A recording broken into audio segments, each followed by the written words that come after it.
अभिवादन स्वीकार करें। मैं उदय पठानिया। आज माननीय हाईकोर्ट ने एक फैसला दिया और उस फैसले ने 3 आजाद जो विधायक हैं उनके जो सपने थे उनसे एक बहुत बड़ा फासला जो था वो बना दिया। मैं कानूनी पहलुओं से ज्यादा वाकिफ नहीं हूं, इसलिए मैं वही आपको बयान सुनवाने जा रहा हूं जो सरकार के एडवोकेट जनरल अनूप रतन ने दिया, क्योंकि वो इस मामले की पैरवी कर रहे थे। तो जरा बयान सुन लीजिए।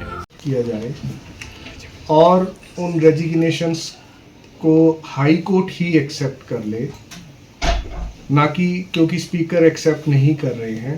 उस याचिका पर आज उच्च न्यायालय ने अपना फैसला सुनाया। न्यायालय एक प्रश्न की जो याचिकाकर्ताओं की न्यायालय से गुहार थी, प्रेयर थी कि हमारे रेजिग्नेशन उच्च न्यायालय ही स्वीकार कर ले, उस प्रेयर को हाई कोर्ट ने रिजेक्ट कर दिया है। उन्होंने कहा है कि हाई कोर्ट इस प्रेयर को स्वीकार नहीं कर सकता है। परंतु दूसरी तरफ उच्च न्यायालय में एक डाइसेंटिंग व्यू आया है दोनों माननीय न्यायाधीशों में।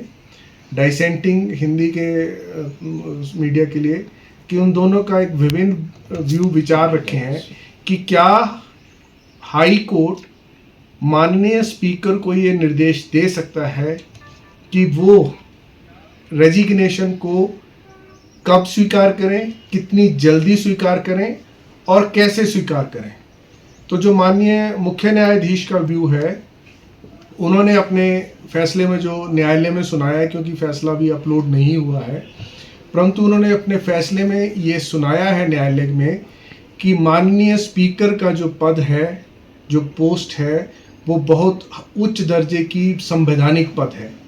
क्योंकि ये एक संवैधानिक पद है तो हाई कोर्ट किसी भी प्रकार से संवैधानिक संस्था को ये निर्देश नहीं दे सकता कि इन स्पीकर इन मामलों पर फैसला कैसे लें।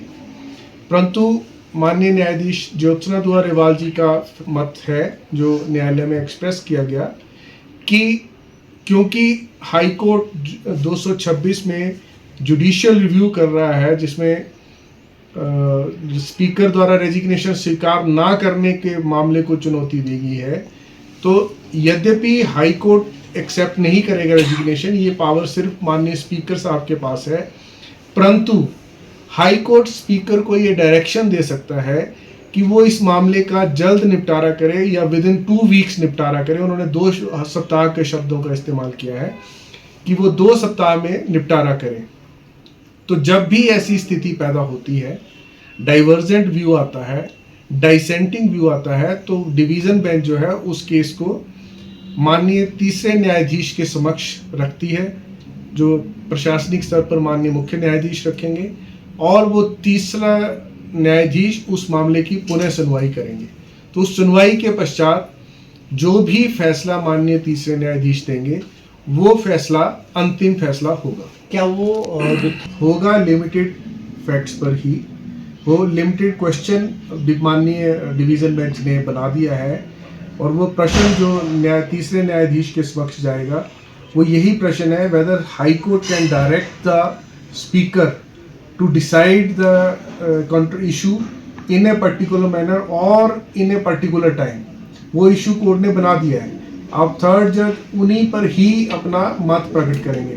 परंतु न्यायालय में ये प्रेसिडेंट्स है, ये ऐसी प्रक्रिया रहती है क्योंकि थर्ड जज ने उस केस को कभी नहीं सुना है। तो जब उन्होंने कभी उस केस को नहीं सुना तो उन्हें पूरे केस को नए सिरे से सुनना पड़ेगा और सुनकर ही फैसला किया जा सकेगा। तो ये एक प्रैक्टिस है कि वो पूरे तरह से रीओपन होगा केस। देखिए, अभी मैंने जजमेंट पूरी तरह नहीं पढ़ी है, लेकिन जो मोटी मोटी जजमेंट मुझे ज्ञात हुआ है, जो न्यायालय में बताया गया है, माननीय मुख्य न्यायाधीश ने अपने फैसले में 2 बातों पे बहुत प्रकाश डाला है।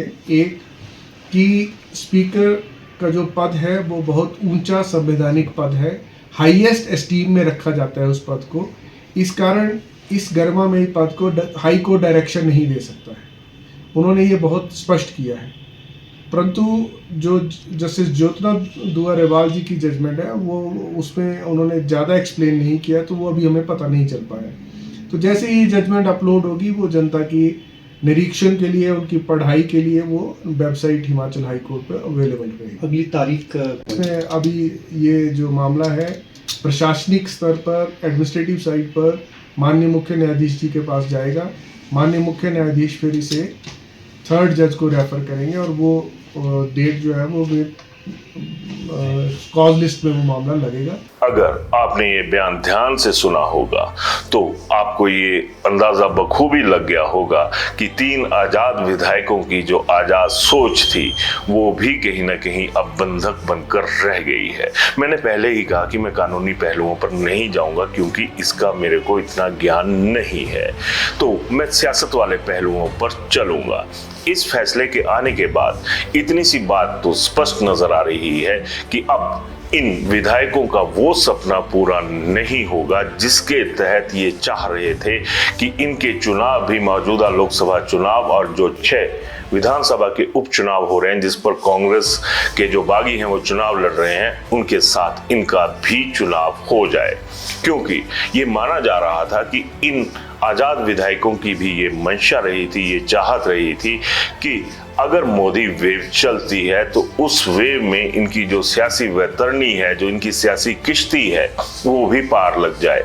क्योंकि ये भी कहना गलत नहीं होगा कि अति उत्साह कह लीजिए या फिर सियासत की अति कह लीजिए, इन लोगों ने अपने रिजाइन भी सबमिट करवा दिए थे और विधानसभा अध्यक्ष माननीय कुलदीप सिंह पठानिया ने इनके जो इस्तीफे थे वो स्वीकार नहीं किए थे। खैर, मामला ये कानूनी पहलुओं से जुड़ा हुआ है।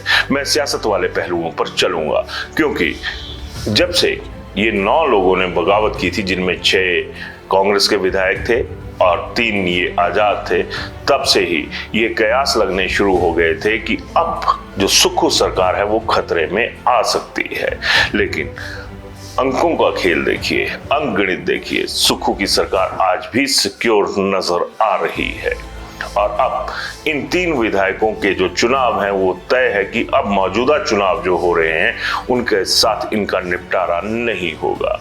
सियासत की ही बात करें तो मुख्यमंत्री सुखविंदर सिंह सुक्खू लगातार ये बयान दे रहे थे कि नेता विपक्ष जयराम ठाकुर लगातार ये चाह रहे हैं कि वो जल्द से जल्द सत्ता परिवर्तन को अंजाम दें और वह मुख्यमंत्री पद की कुर्सी पर बैठ जाएं। और सुक्खू बाकायदा इस पर तंज भी कस रहे थे कि जयराम ठाकुर इतने उत्साहित हैं कि उन्होंने शपथ ग्रहण के लिए नया पेंट कोट भी सिलवाने की सोच रखी है। खैर, अब ये बात तो थी टॉप लेवल पे, लेकिन भाजपा के जो तमाम बकाया नेता हैं उनकी हसरतें भी कोई कम परवान नहीं चढ़ रही थी। कुछ एक नेता तो ऐसे थे जिन्होंने इस फैसले के साथ ही अपनी हसरतें जोड़ी हुई थी, जो आज माननीय न्यायाधीशों की जो डबल बेंच थी उसने उसे नकार दिया। इस रणनीति के तहत ये विधायक, बीजेपी के नेता कह लीजिए, उन्होंने तो बाकायदा लिस्टें तक बनवाने शुरू कर दी थी कि जैसे ही सत्ता परिवर्तन होगा तो हम फलां अधिकारी, फलां कर्मचारी को यहाँ पटकेंगे, वहां पटकेंगे। लेकिन अब नौबत सिर्फ पटकने की आ गई है। अब इस मामले की सुनवाई एक सिंगल बेंच करेगी, यानी एक सिंगल न्यायाधीश इस मसले पर अपनी राय रखेंगे और उसमें भी वो ये तय करेंगे कि अगर इसे माननीय विधानसभा अध्यक्ष को द्वारा भेजा जाता है तो क्या वह इस पर फैसला लेंगे, अगर लेंगे तो क्या वो टाइम बाउंड होगा। और इसके लिए 2 हफ्ते का टाइम जो है अभी तक सिंगल बेंच के लिए निर्धारित किया गया है। पहाड़ी में एक कहावत है जिसमें यह कहा जाता है कि बड्डा कौआ बड्डे कांगे पर बैंदा। तो कहने का भाव ये है कि जब सियासी हसरतें बहुत ऊंचाई पकड़ती हैं तो जमीन का दिखना बंद हो जाता है और इन आजाद विधायकों के साथ भी हाल फिलहाल तो यही होता हुआ नजर आ रहा है।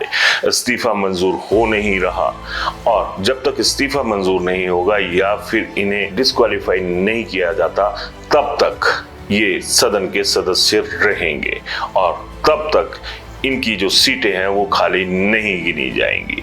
तो जाहिर सी बात है कि अंदाजा लगाया जा सकता है कि एक फैसले ने कितना बड़ा फासला जो है वो तैयार कर दिया है। और अगर हिमाचल की जो सोशल साइकोलॉजी है उसके लिहाज से जो अभी तक 6 मैदान में उतरे हैं कांग्रेस के बागी, उनकी हालत भी कुछ ऐसी नहीं मानी जा सकती कि वो कोई श्योर शॉर्ट तरीके से जीत दर्ज करवा ही लेंगे।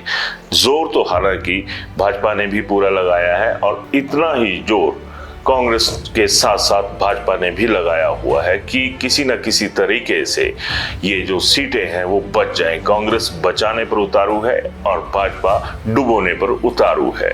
अब इस मसले पर अपनी राय जरूर दीजिएगा, क्योंकि विधायक आम आदमी के जो खास वोट पड़ते हैं, जिनकी खास अहमियत होती है, उनकी वजह से बनते हैं। लेकिन हिमाचल की सियासत इन दिनों कुछ और ही तरीके से चल रही है। वोटों को टेकन टू बी गारंटेड मानने का एक जो सियासी सोच है वो डेवलप हो चुकी है। तो आप जरूर बताइएगा कि इस मुद्दे पर आपकी क्या राय है। धन्यवाद।